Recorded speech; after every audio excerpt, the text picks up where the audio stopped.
Bonjour à tous, c'est enfin le grand retour et je suis ravi de vous retrouver pour une nouvelle vidéo. Aujourd'hui, nous allons parler des aurores boréales, de ces mythes et légendes à travers les âges. Avant d'attaquer les mythes et les légendes, nous allons d'abord voir ensemble ce qu'est une aurore boréale et comment ce magnifique phénomène se produit. L'aurore boréale est tout simplement un phénomène lumineux survenant dans l'atmosphère. Il est visible à haute latitude nord, en se rapprochant du pôle Nord, dans le ciel nocturne. C'est un phénomène spectaculaire, célèbre pour ses couleurs chatoyantes. Une aurore boréale est un type d'aurore polaire. Les aurores polaires portent ce nom parce qu'elles ont lieu très près des pôles magnétiques terrestres. On distingue deux types d'aurores polaires. Les aurores boréales qui se manifestent dans l'hémisphère nord et les aurores australes qui, elles, ont lieu dans l'hémisphère sud. Comment se forme une aurore boréale? L'origine des aurores polaires, boréales et australes se trouve dans les électrons et les protons apportés par le vent solaire, un flux de particules émis en permanence par l'atmosphère du Soleil.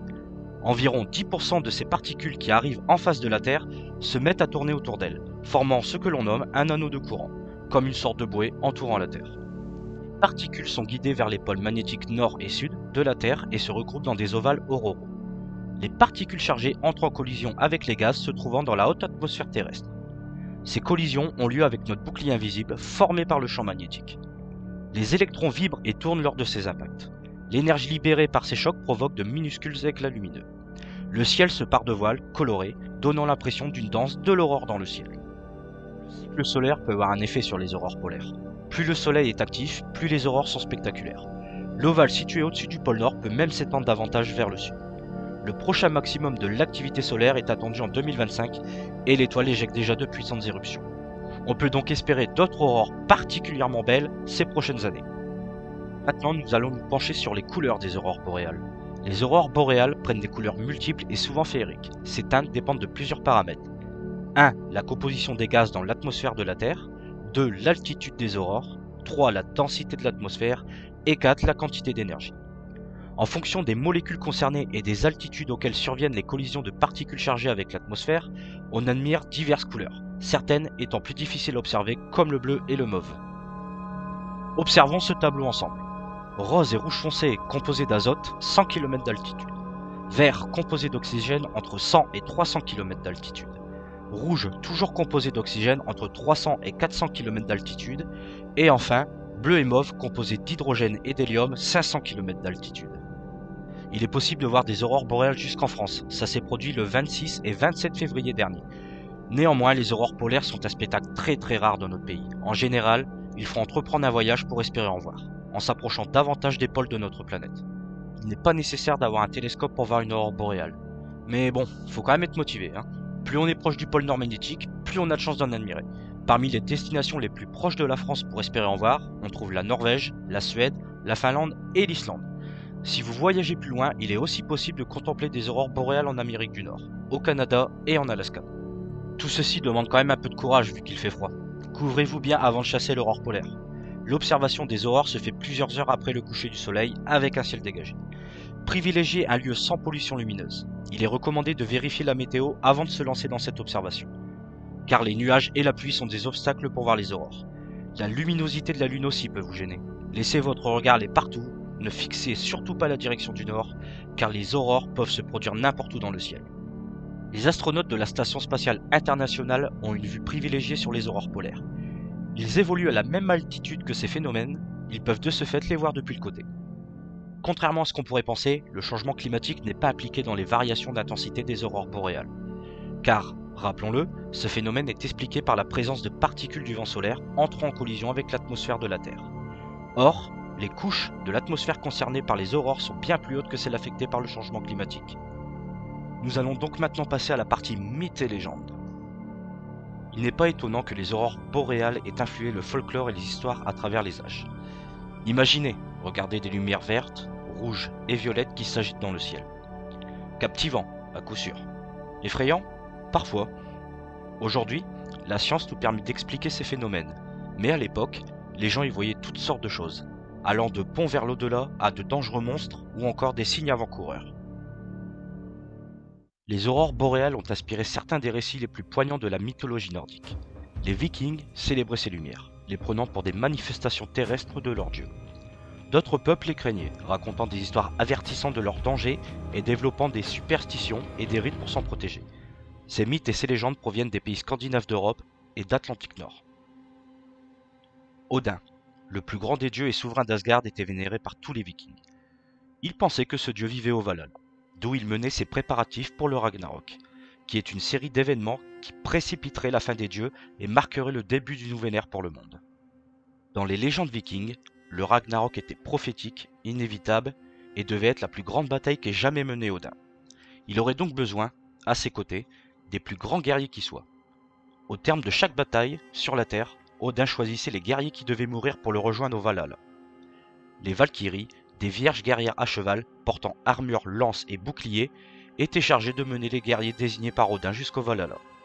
Les Vikings pensaient que les aurores boréales illuminant le ciel étaient le reflet des armures de ces redoutables guerrières.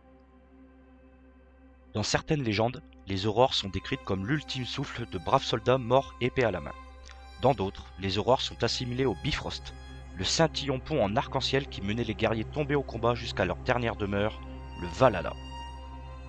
Pour les Seim, un peuple finno-ougrien, les aurores n'étaient pas associées au courage et à l'héroïsme. Elles devaient être craintes autant que respectées. L'apparition d'aurores boréales était en effet un mauvais présage. Les considérant comme les âmes des morts, les Seim s'interdisaient de parler des aurores boréales.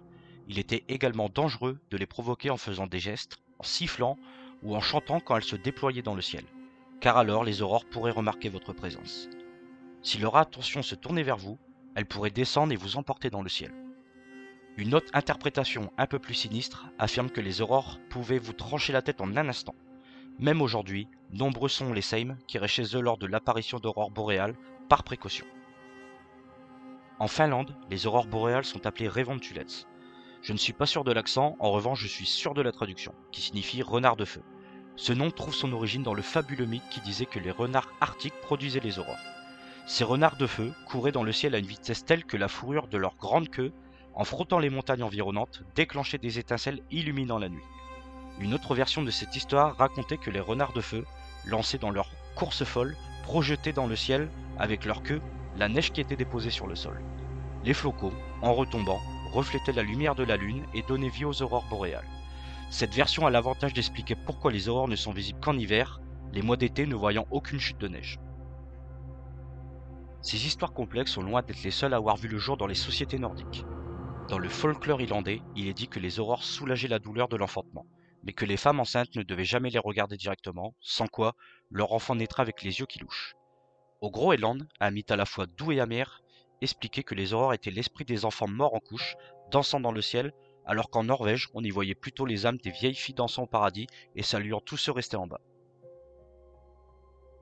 Quel que soit le fantastique récit qui capture le plus votre imagination, une chose est sûre, les aurores boréales ont toujours été associées par les sociétés nordiques à des événements de grande puissance et signification. Apportant bonne ou mauvaise fortune, les lumières étaient aussi magiques et respectées qu'elles le sont aujourd'hui.